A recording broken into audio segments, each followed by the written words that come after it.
ప్రభు అయిన యేసుక్రీస్తు వారి శ్రేష్టమైన నామములో ప్రతి ఒక్కరికి కూడా వందనములు తెలియజేస్తూ ఉన్నాను. ప్రియులారా, అందరూ బాగున్నారు కదండి. మరి నిన్నటి దినాన ఆత్మలో కార్యములు ప్రారంభింపబడతాయి. పరిశుద్ధాత్మ నీ ఆత్మలోనికి వచ్చినప్పుడు నూతనమైన వ్యక్తిగా మనము చేయబడతాము అని చెప్పి, పాతవి గతించును సమస్తమును నూతనమైను అని చెప్పి మనం జ్ఞాపకం చేసుకున్నాం. ప్రియులారా, పరిశుద్ధాత్మ పరలోక కుటుంబములో నిన్ను ఒక సభ్యునిగా చేస్తుంది. ప్రభువైన యేసుక్రీస్తు శిరస్సత్వం క్రిందకు నిన్ను తీసుకుని వస్తుంది. దేవుని బిడ్డలందరితో కూడా సంపూర్ణముగా ఏకత్వమును అనుభవించినట్లుగా చేస్తుంది. బైబిల్ గ్రంథములో గలతీ పత్రిక 3వ అధ్యాయం 27-28 వచనాలు చదవండి.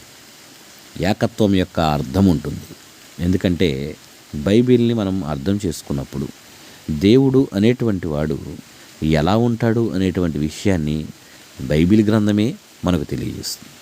ప్రభు అయినటువంటి యేసుక్రీస్తు నీ జీవితంలోనికి వచ్చిన వెంటనే దేవుని బిడ్డలందరితో సమానమైన ఏకత్వాన్ని నీవు అనుభవించేటట్లుగా చేస్తుంది. ప్రియులారా, ప్రభుని యేసుక్రీస్తు నీ జీవితంలోనికి వచ్చిన వెంటనే నీవు దేవుని బిడ్డలందరితో సమానమైనటువంటి ఏకత్వాన్ని అనుభవిస్తావు.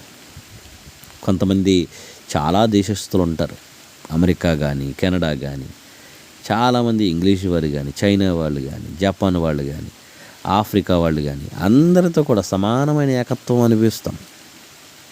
ఇది అందరి హృదయముల్లో ఎంతో సంతోషాన్ని కలిగిస్తుంది. ఎందుకంటే అందరూ కలిసి ఉండడం అనేటువంటిది ఒక మంచి అద్భుతమైన సన్నివేశం కదా. అందుకనే దేవుడు అంటాడు, సహోదరులు ఐక్యత కలిగి నివసించుట ఎంత మేలు, ఎంత మనోహరము అంటాడు. మనమందరము ఒక్కటే అనే తలంపు నూతనమైన సంతోషాన్ని తీసుకొస్తుంది. ఈ లోకంలో, ఈ ప్రపంచంలో చూస్తే తెల్లవారు నల్లవారు అనేది ఏది ఉండదు. ఇంకా ధనవంతులు బేదవారు అనేదే ఉండదు. హెచ్చుతగ్గులు అనేటువంటివి అసలు ఉండవు. ఎందుకు హెచ్చుతగ్గులు? అసలు లేఖనముల్లో చెప్పబడింది, ఒక్క ఆత్మ ద్వారా ఒక్క శరీరంలోనికి బాప్తీసం పొందితిమి. శరీరం ఒక్కటే అవయవములుగా ఉండకుండా అనేకమైనటువంటి అవయవములుగా ఉన్నది. కొరింథీ పత్రిక 1వ పత్రికలో 12వ అధ్యాయం 14-18 దాకా చదవండి. ఎవరితోనైనా కూడా మనము సమానముగా ఉండగలగాలి. ఎక్కువగా ఆశపడ్డం కానీ, గర్వం కానీ, లోభత్వం కానీ వాటికి మన జీవితంలో స్థానమే ఉండకూడదు. కృపావరములు అనేటువంటివి నానా విధములుగా ఉంటాయి, కానీ ఆత్మ ఒక్కడే. ప్రియులారా, కొరింథీ పత్రిక 1వ పత్రిక 12వ అధ్యాయం 4వ వచనం చదవండి. ప్రియులారా, మనకు ఏదో ఒక పని ఉండొచ్చు. శరీరముతో, కాళ్ళతో, చేతులతో వేరువేరు అవయవములు వేరువేరు పనులు కలిగి ఉన్నప్పటికీ కూడా శరీరము ఒక్కటిగా ఎలాగైతే ఉందో అదే రీతిగా మనమందరము ఒక్కటిగా ఉన్నాం. మన శరీరంలో రక్త కణాలు ఉంటాయి.